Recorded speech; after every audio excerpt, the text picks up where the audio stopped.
السلام عليكم ورحمة الله وبركاته. أهلا بكم معايا في فيديو جديد من وي. فيديو النهاردة إن شاء الله هشرح فيه معاكم طريقة عمل مربع جديد سهل وبسيط ومميز في نفس الوقت لعمل مفرش للسرير أو مفرش للسفرة، وخصوصا مفرش السفرة لأنه بيكون مميز جدا وجميل فيه، وكمان مفرش لترابيزة صغيرة. وممكن كمان نكون منه ملابس، يعني نعمل منه شال مستطيل، تقدري تعملي منه بلوزة، كارديجان، نقدر نعمل منه حاجات كتير جدا. أتمنى أن فكرة الفيديو بتاعنا النهاردة تكون سهلة وبسيطة عليكم وكمان تنول أعجابكم. فضلا ليس أمرا، ما تنسوش إذا عجبكم الفيديو تدعموني بلايك وشير وسبسكرايب. بسم الله الرحمن الرحيم. زي ما احنا شايفين وحدتنا بتتكون من 3 ألوان، لكن تقدري تشغليها بلون واحد أو بلونين أو بال3 ألوان زي ما احنا هنشغلها مع بعض النهاردة. بالنسبة للبنات اللي هتشغلها بأكتر من لون هنشوف طبعا احنا هنشغلها مع بعض ازاي. وبالنسبة للبنات اللي هتحب ان هي تشغلها بلون واحد، هي نفس الطريقة بس مش هتغيري الألوان خالص، يعني مش محتاجة ان انت تدخلي ألوان جديدة. هشتغل بخيط صوف متوسط سمك مع إبرة رقم 3.5 ملم، لكن نقدر نشتغل طبعا بأي نوع خيط احنا حابينه مع السمك اللي احنا حابينه، طبعا مع حجم الإبرة المناسب ليه. ممكن نشتغل مفارش السفرة بإيه؟ في كتير من الأسئلة جات لي احنا ممكن نستخدم ايه خيوط لعمل مفارش السفرة. ممكن نستخدم خيط غزل المناجد، ممكن نستخدم الخيوط النايلون، بتكون ممتازة جدا وجميلة ونتيجتها رائعة. هي ممكن تكون بس غالية شوية لكن هي حلوة جدا ومميزة. ممكن كمان نستخدم الخيوط القطن، ممكن نستخدم القطن المصري او اللي هي الخيوط اللي بتكون ميكس ما بين القطن ما بين الاكليريك، زي مثلا اليس كوتون جولد بيكون 55% قطن و45% اكليريك. طيب ممكن نستخدم ناكو، او ممكن نستخدم ناكو هو معالج بطريقة القطن لكن هو مش قطن، يعني هو 100% اكليريك لكن هو بيكون معالج بطريقة القطن. اليس ديفا، اليس ديفا بلس بردك بيكون مش قطن خالص، ما فيهوش اي نسبة من القطن لكن معالج بطريقة ان انت تحسي ان هو زي القطن. وعندنا خيط السلسلة، ونقدر نستخدم اي نوع احنا حابينه من الخيوط، الحرير، اي نوع انت حاباه، حتى الصوف كمان تقدري تشتغلي بيه، بس تدوري على نوعية جيدة ما تكونش من النوع اللي بتوبر معاكي في الشغل. بسم الله الرحمن الرحيم. في البداية بنبتدي باللون اللبني، وطبعا زي ما قلت لكم تقدروا طبعا اختيار الالوان دي ده يرجع لكم، يعني سامحوني اذا كان ذوقي في الالوان مش قوي، لكن انا بحاول بقدر الامكان ان انا بحاول اوفق الالوان اللي تكون لطيفة ومناسبة لبعضها. في البداية ببتدي اسيب مسافة بسيطة من الخيط والف الخيط حلقة على الهوا زي ما احنا شايفين. بدخل داخل الحلقة الف الخيط واسحب منها، وطرف الخيط بشده بقى في عقدة البداية. هبتدي اكون 5 سلسلة. ازاي بكون السلسلة؟ بيكون عندي على الابرة حلقة، بسم الله الرحمن الرحيم، بلف خيط واخرج منها، بسم الله كده، 1 2 3 4 5. هسيب ال4 سلاسل الاخيرة واروح لاول سلسلة في الحلقة الامامية، بدخل اسحب الخيط من تحت الحلقة دي ومن تحت الحلقة الموجودة عندي على الابرة بغرزة منزلقة. خيط البداية بجيبه في ظهر السلاسل وابتدي اشتغل عليه. هبتدي اشتغل داخل الفراغ عندي. هبتدي في البداية كده بمجرد سلسلتين، 1 2، مش هعتبرهم اي حاجة من العدد، انا بعتبرهم بس مجرد سنادة، يعني ارتفاع سلاسل يعني مؤقت، ما بحسبوش من العدد معي. وهدخل داخل الفراغ اكون عمود بلفة. ازاي بشتغله؟ بيكون عندي على الابرة حلقة، بلف لفة واحدة اصبح معايا حلقتين، بدخل فراغي، هسحب الخيط وهخرج معايا كده على الابره 3 حلقات. هسحب الخيط واخرج من حلقتين، اتبقوا 2، هسحب الخيط واخرج منه. بعد ما اشتغلت عمود بلفه باخد سلسلتين مسافه، 1 2، وارجع تاني كمان عمود،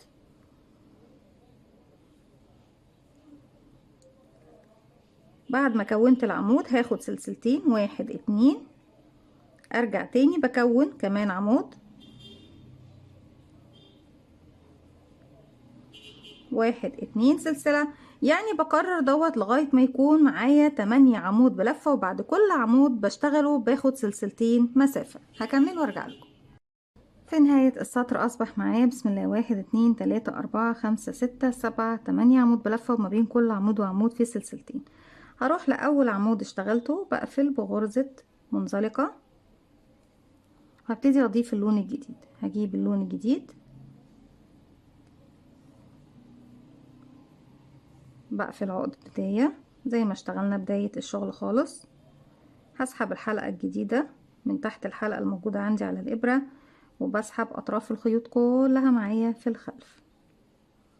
همشي بمنزلقة لغاية السلسلتين اللي جايين لأني مش بشتغل على الأعمدة نهائي، وابتدي ارتفع سلسلة واحدة بس. اللون الأزرق هسيبه هنا، هبتدي اسحبه تاني من فوق. تمام يا بنات؟ اما اللون البينك اللي هو بالبداية دوت ببتدي اسحبه ظهر الشغل وابتدي اشتغل عليه. داخل الفراغ الاول هبتدي اشتغل غرزة حشو. ازاي بشتغل الحشو؟ بيكون عندي على الابرة حلقة، بدخل فراغي اسحب الخيط واخرج معايا كده على الابرة حلقتين، بسحب الخيط واخرج منها. فراغ بشتغل فيه غرزة حشو، واللي بعده ببتدي اشتغل فيه 7 غرزة عمود بلفة في نفس الفراغ.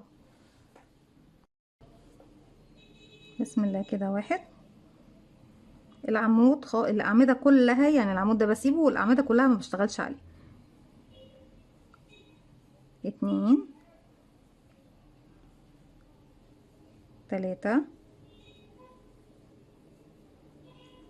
4 بلف الخيط، بدخل فراغي ومعايا كمان اللي هي خيط البداية، بسحب الخيط واخرج واسحب من حلقتين وارجع اسحب من حلقتين كده. 5 كده. 1 2 3 4 5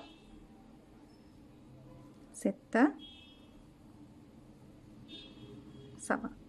خلصت ال7 عمود في الفراغ اللي هو ما بين كل عمودين وعمودين، بروح للي بعده اشغل غرزة حشو واحدة. هرجع تاني هنا 7 عمود وارجع حشو، 7 عمود حشو و7 عمود، واحنا كده كده عاملين الحشو في بداية السطر. هخلص بقى لغاية ما اوصل لغرزة الحشو وارجع لكم تاني. في نهاية السطر زي ما احنا شايفين كده ابتدت شكل الزهرة يتكون معانا. بيكون عندي فراغ فيه 7 عمود وفراغ فيه حشو، 7 عمود حشو 7 عمود حشو 7 عمود، واحنا كده في النهاية بنقفل بغرزة منزلقة فوق اول غرزة حشو اشتغلناها. وفي نفس المكان ببتدي اسيب اللون البينك وابتدي اسحب اللون الازرق تاني من الحلقة الموجودة عندي على الابرة. اللون البينك ببتدي اسيب منه 10 او 15 سنتي، وبإبرة التنظيف في ظهر الشغل ببتدي اخيط الخيط اللي بيكون معايا زيادة. سلسلتين ارتفاع 1 2، ولكن طبعا احنا عارفين من البداية ان السلسلتين دول هيكونوا بس مجرد سلاسل ارتفاع. تمام يا بنات؟ فوق غرزة الحشو يعني سلاسل ارتفاع مش بحسبها من العدد. اوكي، هبتدي اشتغل عمود، سلسلتين 1 2، ارجع كمان عمود، سلسلة واحدة، ارجع كمان عمود، سلسلتين 1 2، ارجع كمان عمود. طيب نركز بقى في الجزئية اللي انا شرحتها دي. عمود سلسلتين عمود سلسلة واحدة عمود سلسلتين عمود. تمام؟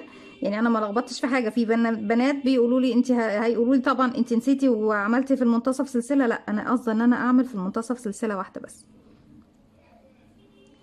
نبتدي باخد فوق ال7 عمود 3 سلسلة مسافة، 1 2 3. ومش هشتغل في عند ال7 عمود دلوقتي خالص. السطر اللي جاي هبتدي اشتغل عند ال7 عمود دول. تمام؟ هلف الخيط على الابرة وبدخل تاني فوق غرزة الحشو، بكون عمود سلسلتين عمود سلسلة عمود سلسلتين عمود، وارجع 3 سلسلة، وهكذا حتى نصل الى نهاية السطر. هكمل وارجع لكم تاني. رجعت لكم تاني، وزي ما احنا شايفين في نهاية السطر بعد ما اخدت 3 سلسلة هروح لاول عمود اشتغلته، هبتدي اقفل بغرزة منزلقة. ابتدي اضيف اللون الاخير اللي هو بيكون لون قاعدة المفرش بالكامل، اللي هو طبعا ممكن اشكل مجموعة مربعات ب3 الوان، ومنتصف المربعات كلها يعني المفرش كله اشتغله بلون واحد بس. ممكن يكون هو مثلا اللون ده. هبتدي اشغل، ادخل اللون الجديد وبس بمشي بمنزلقة لغاية السلسلتين الاولى. هبتدي اسيب بقى اللون الازرق خلاص. وزي ما احنا قلنا في البداية بالنسبة طبعا للالوان اللي انا ببتدي اسيبها، بسيب منها 15 سنتي او 10 سنتي مسافة تكون كافية ان انا بالنسبة لي اقدر الضمها بإبرة التنظيف هشتغل بيها واخيطها ظهر الشغل. هبتدي ارتفاع سلسلتين، وداخل الفراغ الاول فوق السلسلتين هبتدي اشتغل 7 غرزة عمود بلفة في نفس الفراغ. 1 2 3 4 5 6 7. طيب كده بعد ما اشتغلت 7 عمود في الفراغ الاول هيقابلني الفراغ اللي كان فيه سلسلة واحدة بس. بنزل مباشرة اشغل فيه غرزة حشو واحدة. طيب عشان اكون زاوية ابتدي اشبكها في الوحدات المقابلة ليا، ببتدي اشتغل 7 غرزة سلسلة، 7 كاملين. ده بالنسبة للوحدة الاولى زي ما احنا ايه شايفين، انا هنا عندي 7 سلاسل كاملين. طيب لما بكون ببتدي اشبك في وحدة تانية، هبتدي اشتغل من السبعة كام، هشتغل 1 2 3، وابتدي اجيب الوحدة المقابلة ليا اللي انا هبتدي اشبك فيها. خيطك بيكون لفوق، ترفعي الوحدة بالشكل ده من ظهر الوحدة من تحت، ببتدي من تحت السبع سلاسل، ادخل اسحب الخيط واخرج معايا على الابره حلقتين، بسحب الخيط واخرج منه. بعتبر ان غرزه الحشو اللي انا اشتغلتها دي او التشبيكه اللي انا شبكتها دي بمثابه سلسله رقم 4. بعد كده 5 6 7، يعني ارتفعت كمان 3 سلاسل، وفي نفس الفراغ هو اللي عملت غرزه الحشو بنزل تاني واعمل غرزه حشو تاني. طيب هبتدي اشبك. انا طبعا ايه الخيوط دي ملناش علاقه بيها، دي هنقصها وننضف في النهايه. هبتدي اشتغل 7 غرزه عمود بلفه. هنا هبتدي كده عمود 1 2 3 4 5. في العمود الخامس هعمل خطوة بسيطة كده يا بنات. بصوا هسحب الخيط كده، ودي الوحدة اللي انا بشبك فيها اهي. من هنا انا عديت 5 صح؟ بصوا 1 2 3 4، وده رقم 5.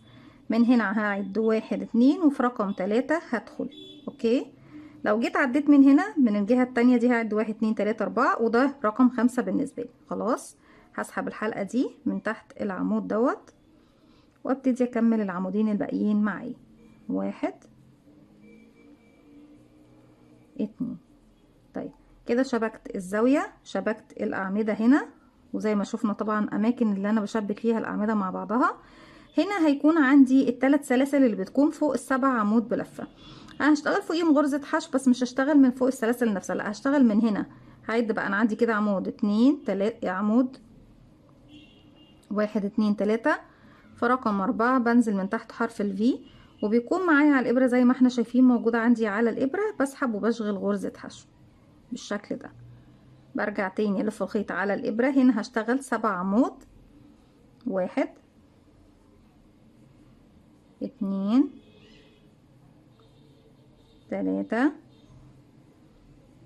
4. المرة دي انا اشتغلت 4. بسحب الحلقة لفوق، من هنا هبتدي اعد 1 2، رقم 3 بقى المرة دي اللي هشبك فيه اهو. لو جيت عديت من هنا 1 2 3 4،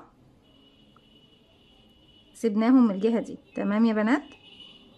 لا عفوا، احنا هنعد من هنا، ده 4، انا عايزة من هنا 4 برضك. 1 2 3، يبقى رقم 3 من المكان ده، لكن رقم 4 من الجهة التانية. واسحب الحلقة دي من تحتهم واكمل. احنا كده عملنا 4، فاضل لنا 3. 1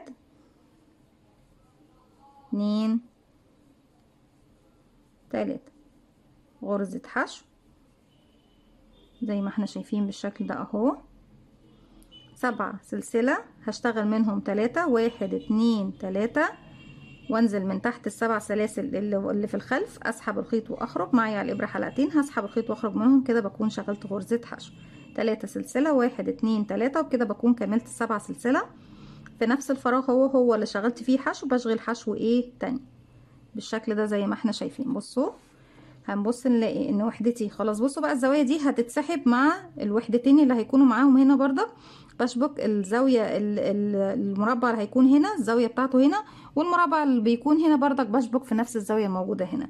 وزي ما احنا شايفين الاماكن اللي احنا شبكنا فيها بالنسبة لاماكن الاعمدة، بحيث ان اماكن الاعمدة ما تكونش عندي ايه مفتحة ومش متشبكة بالشكل ده. كده بيكون الطف طبعا، وكده بنكون شبكنا الوحدتين مع بعض حتى كمان من مكان الاعمدة. برجع اكمل 7 عمود. وطبعا لو عندي بقى وحدات تانية مقابلة ليا في الجهة دي هشبك بنفس الطريقة اللي احنا شبكناها كده. 1 2 3 4 5 6 7. خلصنا السبعة. هاجي هنا من العمود المنتصف رقم 4 وبشغل غرزة حشو، بيكون من فوق العمود ومن فوق السلاسل كمان اللي بتكون عندي 3 سلاسل مع بعض. وبرجع اكرر 7 عمود حشو، 7 سلسلة حشو، 7 عمود حشو، 7 عمود هنا. تمام يا بنات؟ وارجع حشو 7 عمود، حشو 7 سلسلة 7 وبعد كده حشو، وبعد كده 7 عمود، وبعد كده ارجع هنا في المنتصف حشو. تاني بكرر معاكم عشان ما تلخبطوش معايا. هنا انا شغلت حشو خلاص 7 عمود، حشو 7 سلسلة في نفس المكان كمان حشو، نرجع 7 عمود وارجع هنا في المنتصف حشو. تاني بكرر 7 عمود، حشو 7 سلسلة، حشو 7 عمود، وارجع هنا في المكان ده بشغل غرزة حشو في المنتصف. هكمل طبعا لغاية ما اوصل للمكان ده وارجع لكم نشوف الوحدة بتاعتنا مع بعض شكلها ايه. رجعت لكم تاني في اخر فراغ اشتغلت 7 عمود، وهروح هنا في المنتصف بعد بقى من الاعمدة دي 1 2 3، رقم 4 بدخل بشغل غرزة حشو، وفي النهاية خالص ببتدي في اول عمود اشتغلته ماليش علاقة بالسلسلتين، بدخل وبقفل بغرزة منزلقة. هسحب الخيط بالشكل ده واسيب 10 سنتي بردك زي ما قلنا مع بعض، وابتدي يا بنات بعد كده بإبرة التنظيف اقص الخيوط كلها، وبعد كده ببتدي انضف كل الخيوط اللي انا بكون سايباها. وبكده بكون طبعا وصلت لنهاية فكرتي النهاردة او وحدتي النهاردة زي ما احنا شايفينها. واحدة جميلة جدا تسمح لنا بتداخل الالوان زي ما احنا شفنا بطريقة سهلة وبسيطة، يعني انا مش محتاجة ان انا اعمل تداخل الوان بطريقة صعبة، لا الطريقة سهلة ان شاء الله، واتمنى تكون سهلة عليكم، واتمنى كمان ان هي تنول اعجابكم. فضل الله يستمر. ما تنسوش اذا عجبكم الفيديو تدعموني بلايك وشير وسبسكرايب، واستنوني فيديو جديد من متنسوش كمان تفعلوا زرار الجرس يوصلكم مني كل جديد. السلام عليكم ورحمة الله وبركاته.